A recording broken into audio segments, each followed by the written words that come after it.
It's extraordinary, isn't it, that the attempted assassination on Donald Trump It feels like it was now last feels year. an age ago, and then Biden going and Kamala Harris coming in and really transforming the race, and in ways that were completely unpredicted. I think it's fair to say. And everybody, weirdly, I was reading one of the New York Times polls, and everybody has improved in ratings. Trump has gone up in popularity, probably as a consequence of the convention and the assassination attempt. Kamala Harris has gone up significantly, 6 to 7 points. Her favourability ratings of Joe Biden has gone up in suddenly everybody loves Uncle Joe again. It's kind of, well, he did the right thing. So and 87% of people agree that him stepping aside was the right thing to do. That, and I think so. I can't remember who it was. I heard on it might have been the Bullock podcast. Someone saying that it's the difference is that the Democrats actually have a candidate now. And you realise how Trump was really just kicking balls into an open goal. I also think that she is not the candidate she was in 2019, 2020. She should say, she doesn't have to apologise or relitigate but I mean, these 4 years have been unbelievable years. They've been years of, the aftermath of COVID, or COVID itself, and its economic aftermath, Ukraine, Gaza, and above all, of course, in the American context, January the 6th and the general fear of autocracy. The Republicans will endlessly say, but you said in 2019, and her answer to that should always been, that was then, and it was a century ago, or words to that effect. She is, you can tell, if you look at the speeches from then, they were not structured. She hadn't found her voice. But her speeches so far have been pin sharp. They have been really, really on the money. And they have completely reframed the race. Now, does that mean she's going to win? No. Well, I think we should hammer this point out. She is still behind. She is still behind. And I think that there are reasons for that. And, I'm not totally pessimistic now. I was. I thought, to be honest, the night of Trump's attempted on Trump's life, I thought that's that. No one can come back and beat this. This is just, it sets up his convention, as indeed it did. But since then, Vance has been J.D. Vance has been absolute total disaster of a pick. I mean, I've never seen a vice presidential pick go down worse. Absolute bucket of sick. And by the way, that was the work of Donald Jr. Does he have a coke problem? Can I say that? I mean, I've watched this guy on video. Yes. I've never seen... He speaks like he's on fast forward. Someone tweeted saying, I haven't speeded this up. And he was interviewing J.D. Vance. Yes. And he was talking at 20 to the dozen. Who can say? I think possibly, but I think as well as being possibly chemically challenged, who knows? I think he's an idiot. And I think... it was he in particular. I think Eric, the other son, pressed it as well. But... Trump was not going to go for Vance, and the boys said, it's very Succession. This, said you got to go for Vance. He's our guy, Dad. He's our guy. And now they're both in the doghouse, with the dog. I'm trying to sort of big Vance up a bit. Yeah. Well, I mean, you can't really dump a VP pick less than 100 days. No. So he's for better or for worse. And what's interesting to me is that no one seems to have vetted him. I mean, I'm sure they vetted him to check he hadn't, committed any terrible felonies, or although that's not necessarily a disqualification nowadays. But what it's certainly possibly necessary. But no one had gone through the YouTube, and looked at him saying amazing things about and.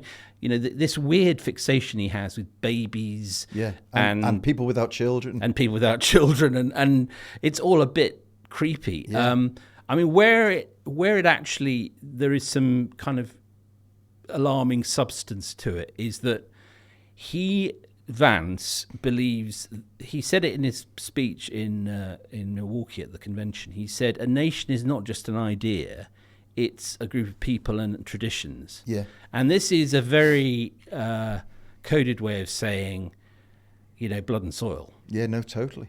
And religion as well. Religion is coming into it to a bizarre degree. It is massive in it. And Trump was talking to a group of Christians under the auspices of the Turning Point USA group, Charlie Kirk's group, at the weekend. And he scolded them because he's right. Christians, oddly enough, don't vote proportionately, and he needs them all to go to the polling booths. And he said, I can't understand why. I'll leave the Trump to you, but I can't understand why any Catholic would vote Democrat because they're after the Catholics. Yeah, although the president is a Catholic. Exactly. And then he said Kamala Harris she hates the Jews. Yeah, she doesn't like Jews. She's married to a Jew. She's married to a Jew, and the children are being brought up. Yeah, and also I noted. Where did I see that about Trump's? It was in Lunch with the FT. Fascinating interview in this week's FT weekend. It was good, wasn't it? With Billy Graham's son, Franklin Graham. Thank you. Yeah, who looks very much like our executive chairman, Gavin Riley. Gavin's doppelganger. Anyway, that's an inside joke. That's not for here. But the fact Trump has got a Bible, has published his own Bible, basically, with the American flag on it, and it's like a Republican Bible for $60. You know, I heartily urge anyone who wants a laugh, slightly alarming laugh, to YouTube. Look on YouTube for the advert for this Bible. Oh, really? Because if ever a man is selling a book he hasn't read, it's this. This is a beautiful Bible. Beautiful pages. You look at it; it's got all the books in it. Deuteronomy, Maccabees, Exodus. They're all in there. Apocalypse coming soon. The Revelations. Who knows? And it's all yours for only $69 plus tax. And it's a horrible thing because, like the sneakers, everything he does is so horrible in terms of taste. Although the sneakers are now people are bigging them up. Bigly. Big people buy these things bigly. But it reminded me of that moment that sent a shiver down my spine with the otherwise brilliant David Lammy, where he was on Radio 4. Oh, and he talked about... And he said about how him and J.D. Vance were so similar. And then he said, we're both Christians. Yes. It was like, what? Yes, it's so remarkable to hear a British politician. I think that this is fertile terrain for some journalism, because I think that I think that as you suggested the other day in one of our discussions, that God,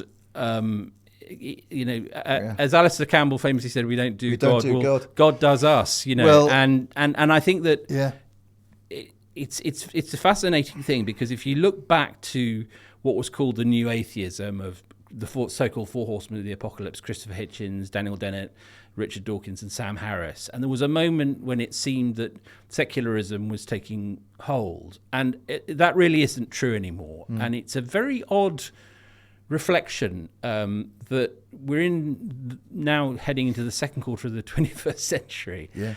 And politics around the world is more theocratic than it was 25 years ago. It's bizarre. It is strange. And and obviously, as we've discussed many times on this podcast, you think that the human arc is sort of endless progress, but it's not. It's cyclical. I don't think it is. And I was reminded, obviously, I'm not comparing them to the Nazis, but I was reminded that the Wehrmacht had Gott mit uns on their belts. God's with us. It's kind of mad.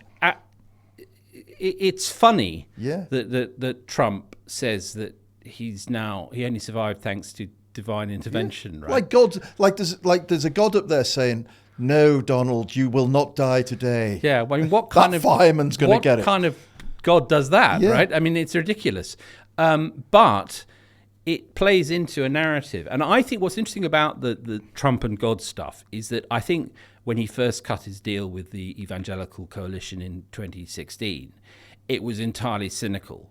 And, they just wanted someone who could deliver. They wanted Roe v. Wade overturned, and they wanted a president with the sort of violent, muscular methods to do it. And he did it. Yeah.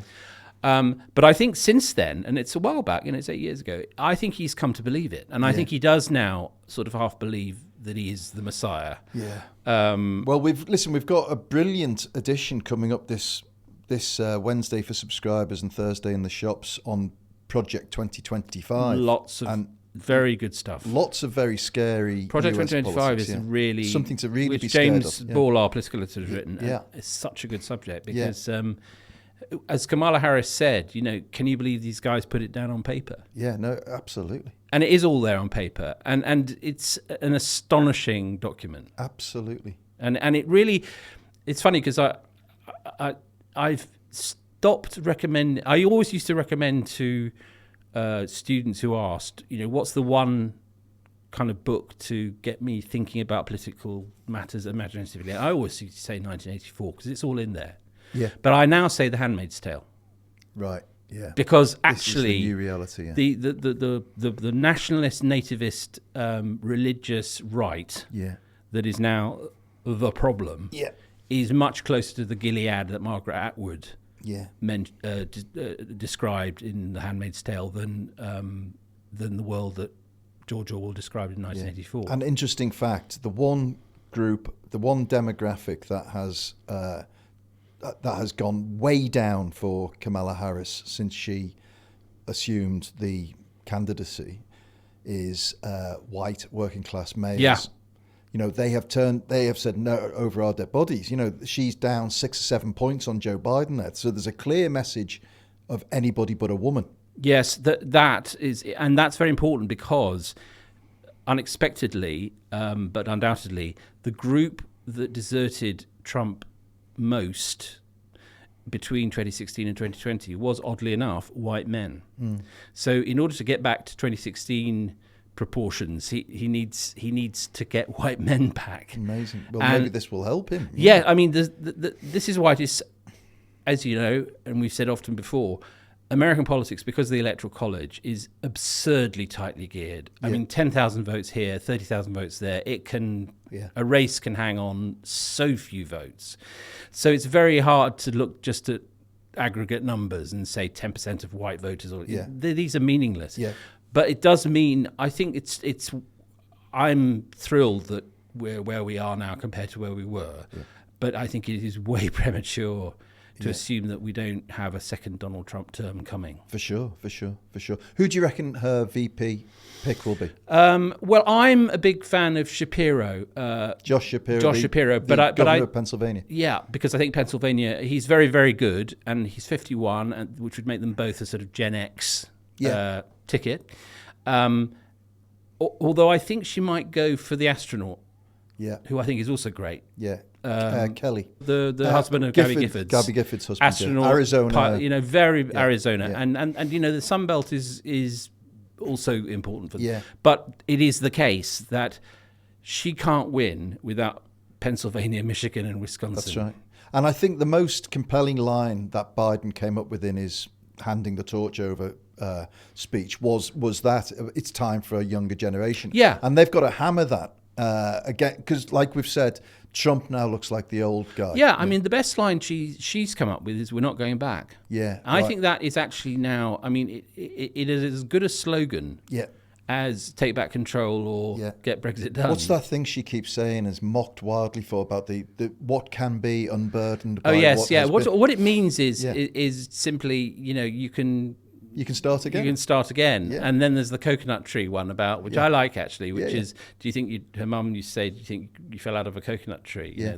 I think people shy away from that because they think that they feel uncomfortable because they feel like it's racist. Well, somehow.